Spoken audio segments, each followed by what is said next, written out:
Hi, my name is Martin Nieves for Cine Geek. I'm here with the director of Hunting for Jessica Brock, Alastair. How are you doing today, sir?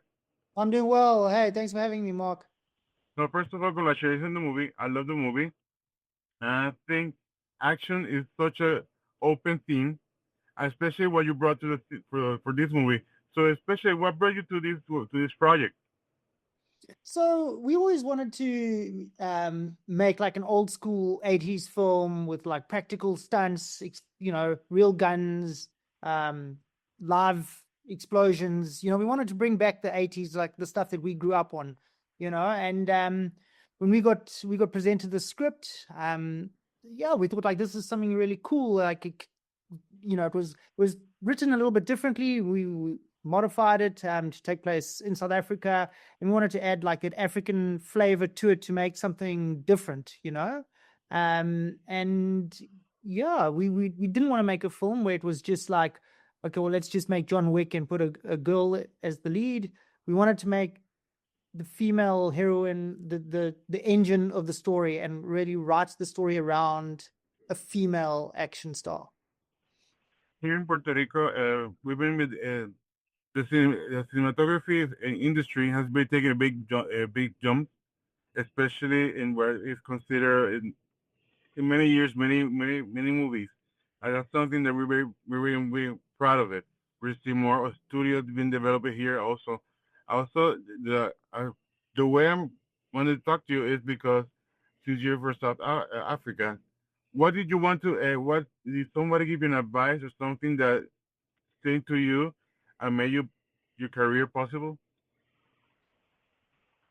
I always just loved movies. There was no yeah, it was I just grew up in the 80s loving movies. It was only when I was about 16 or 17 and my dad sat me down. He's like, "Well, what are you going to do with your life?" And I said, I don't know, like I'm a small boy from a small town in South Africa. I don't know what to do. He's like, "But you love movies. Why don't you go make movies?" And it was only at that point that I realized, yo, yeah, that's a job. That's something that can be done. Yeah, and that's very nice because sometimes we forget our parents or families. They're very special, especially when you're developing a career. Especially I have to explain people, what does my son do? Well, he's a filmmaker. Oh, all right. So that's very important in that sense. Also, since you're over in South Africa, what elements from South Africa were you able to implement in the film that you're very proud of? That's so like an Easter egg or something that you said, yeah, that's something that they put there for people to notice from where I'm from. So I think what we brought in was like the element of the rhino poaching. We're very precious about our rhinos here. They're an endangered species. So to make the bad guys poachers, that was something that was a very easy decision for us to make. Um, but I think like the big thing that I'm the most proud about is like the relationships between the bad guys and like the bad guy and his wife, because it's like there's power dynamics throughout life. You're not the same person you are at home as you are with your wife, or you are with your boss, or you are with your best friend. So I wanted to see different sides to the bad guy, and try and do like a three-dimensional thing where we you know seem like, yeah, in front of his boys he's one way, then in front of his wife he's another, and then he's going through all these other complex emotions. But that's not really a South African thing, that's a universal thing.